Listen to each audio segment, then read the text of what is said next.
Ese wari uzi ko mu Rwanda hagiye kubakwa kaminuza idasanzwe ya gisirikare? Iyi ngiyi ni kaminuza izajya itanga inyigisho zo ku rwego rwo hejuru ndetse kandi ikazajya itanga impamyabumenyi, impamyabushobozi ndetse n'andi mashami agiye atandukanye mu bya gisirikare. Itegeko riteganya ino ngingo rinateganya ko ino kaminuza izaba ifite inshingano zo guhuriza hamwe koleji ndetse n'akademi z'ingabo z'u Rwanda ndetse na polisi y'u Rwanda n'urwego rw'igihugu rushinzwe iperereza ndetse n'umutekano. Buretse gato, iri tegeko kandi rinateganya ko ino kaminuza izateza imbere cyane imitekerereze ishingiye ku ndangagaciro ndetse no gufata ibyemezo byubakiye ku bumenyi. Ino kaminuza kandi bivuga yuko izaba ifite inshingano zo guteza imbere ubushakashatsi ndetse n'isesengura ku rwego rw'igihugu, akarere ndetse no ku rwego mpuzamahanga mu bigendanye no kurinda igihugu ndetse n'umutekano. Ubwo hatangazwaga umushinga wo kubaka mu gihugu kaminuza ya gisirikare, ibingibi byavuzwe ko izaba irimo ishuri rya gisirikare rizaba rifite umwihariko wo kwakira ndetse no kwigisha abofisiye bakuru kuva ku ipeti rya koloneli kugeza ku ipeti rya generali. Umushinga wo kubaka rino shuri kandi ukaba waragarutsweho na Minisitiri w'Ingabo Juvenal Marizamunda mu mwaka 2024 ubwo yari imbere y'inteko ishinga mu mategeko umutwe wa Sena. By'umwihariko muri iki kiganiro tugiye kurebera hamwe inkomoko ya rino shuri rya gisirikare National Defense University rigiye kubakwa mu Rwanda. Twibutsa ko nimba bwa mbere ugeze kuri no muyoboro w'itugicana mu Rwanda, nimba utakora subscribe rero hasi ukande subscribe ndetse kandi ukanda akazogera kugira ngo ujye ukurikirana ibiganiro byacu bitambuka buri munsi. Ngiye Ditsiyero Muhumuza mbahaye ikaze n'imujye kuri. Kaminuza ya gisirikare mu Rwanda izajya ikora ite?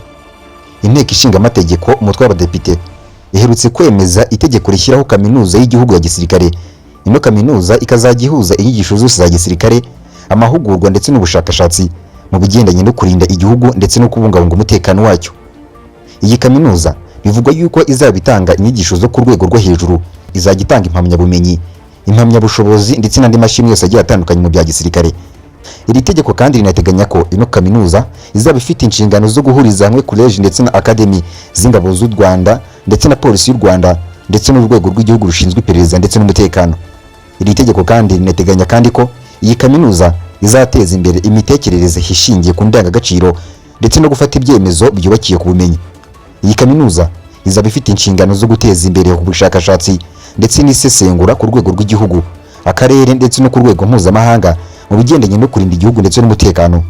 Ubwo hatangazwaga umushinga wo kubaka mu gihugu hino kaminuza ya gisirikare, ibingibi byavuzwe ko hino kaminuza iyi ngiyi izaba ari ishuri rya gisirikare rikomeye cyane, rizaba rifite umwihariko wo kwakira ndetse no kwigisha abofisiye bakuru kuva ku ipeti rya koloneli kugeza kuri ba generali.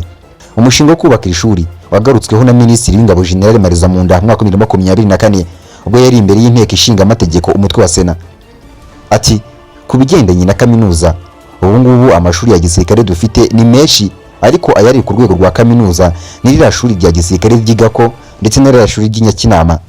Igako hatangwa amahugurwa ku bashaka kuba ba ofisiye batoya, hanyuma Nyakinama igatanga amahugurwa kuri ba ofisiye bakuru ba majoro, lieutenant colonel ndetse na ba koloneli ikabije. Anga kandi yanakomeje avuga ko bagiye kuzashyiraho n'ikindi cyiciro cy'ishuri ryitwa National Defense College. Iyi ngiyi ikazajya ifata guhera kuri ba koloneli kuzamukana ba generali. Amashuri ya gisirikare hatanga amasomo ya kaminuza ku bufatanye na kaminuza y'u Rwanda. Ibingibi ni ibintu Minisitiri Marizamunda yavuze ko bizahinduka mu minsi mikiri imbere, kuko yose azaba yibumbiye kuri kaminuza ya gisirikare National Defense University. Impamyabumenyi zitangwa kugeza amagingo aya ngaya zitangwa na kaminuza nkuru y'u Rwanda kugeza uyu munsi. Ikizahinduka nuko hazaba National Defense University, iyi ngiyi ikazahuza amashuri yose uko ari atatu ndetse n'ibindi bigo bigiye bitandukanye bizaba birimo igikora ubushakashatsi ndetse n'igitanga amasomo yo kubungabunga amahoro, byose bikazaba bibumbiye muri iyo kaminuza ya gisirikare National Defense University. Anga kandi yanakomeje avuga ko iyi kaminuza izabanza kwemezwa n'inzego za leta bireba nk'uko bigenda ku zindi kaminuza zose zigiye zitandukanye zishaka gukorera mu gihugu.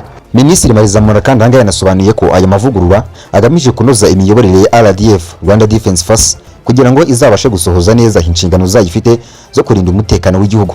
Muri Gashyantare 2026 inteko ishinga amategeko y'u Rwanda umutwe w'abadepite yemeje ishingiro ry'umushinga w'itegeko rishyiraho kaminuza ya gisirikare y'u Rwanda. Umushinga w'iryo tegeko ukimara gusuzumwa neza wahise ujyanwa gusuzumwa ingingo ku yindi na komisiyo zihoraho, akaba ari naho wavuye hemezwa ku buryo budasubirwaho itegeko nyirizina. Umuyobozi mukuru wa kaminuza y'u Rwanda umuyobozi mukuru wa kaminuza y'u Rwanda Prof Didas Kayihura Muganga, uyu nguyu akaba yabwiye itangazamakuru ko iyi kaminuza yigishaga abasirikare amasomo atajyanye na gisirikare ndetse kandi ko ashobora kuzakomeza gutangwa. Icyo ukwiye kumenya nuko amasomo twatangaga atarajyanye na gisirikare harimo make cyane nk'iya Nyakinama yo muri Masters ndetse n'ijyanye n'ibya gisirikare n'isomo rya Military Science ririga ko.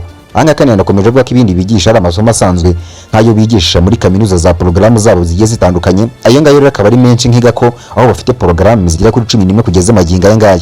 Anga kandi yanavuze ko iyi ngiyi ari kaminuza ya gisirikare ariko nanone ikazaba ari iya leta nk'uko nawe yavuze ko bari kaminuza ya leta. Imikoranire ni iyisanzwe ishobora kuba yigenga nanone n'ibyo ariko nanone ikaba ifitanye ubufatanye na kaminuza y'u Rwanda mu bigendanye n'amasomo ndetse kandi bikajya bibaho. Prof Kayihura kandi aha ngaha anasobanura ko hashobora kuzabaho ibiganiro bigiye bitandukanye bigamije kunoza ubufatanye hagati y'impande zombi. Anga kandi yanakomeje avuga ko izo porogaramu bigisha ari za kaminuza y'u Rwanda ariko nanone yakomeje avuga ko bashobora kuzagirana ibiganiro bakayabatiza bakazajya bayakomeza cyangwa se bagakora porogaramu zabo zihariye. Nanone kandi ishobora no kuzaturekera ayo masomo twatangaga hanyuma yo ikazibanda ku bya gisirikare cyane cyane. Ibyo kandi gusa yanagaragaje ko nubwo mu Rwanda hatari harigeze habaho kaminuza yihariye nk'ingo ya gisirikare, ahandi mu bindi bihugu usanga zihaba ndetse kandi zigafasha ubucukumbuzi bugiye butandukanye ndetse n'umushakashatsi mu bya gisirikare ndetse n'umutekano muri rusange cyangwa no gutanga andi masomo agiye atandukanye asanzwe. Mu ishuri rikuru rya gisirikare rya Gako kaminuza y'u Rwanda ikaba ihatanga amasomo y'icyiciro cya kabiri cya kaminuza mu bigendanye n'ubuhanga mu bya gisirikare ndetse n'ubumenyamuntu, ubuvuzi, imibare, ubugenge ndetse n'ibinyabuzima, ubutabire, amategeko, ubuforomo, ubuhanga mu bya mudasobwa ndetse n'ubuhanga mu by'ubwubatsi.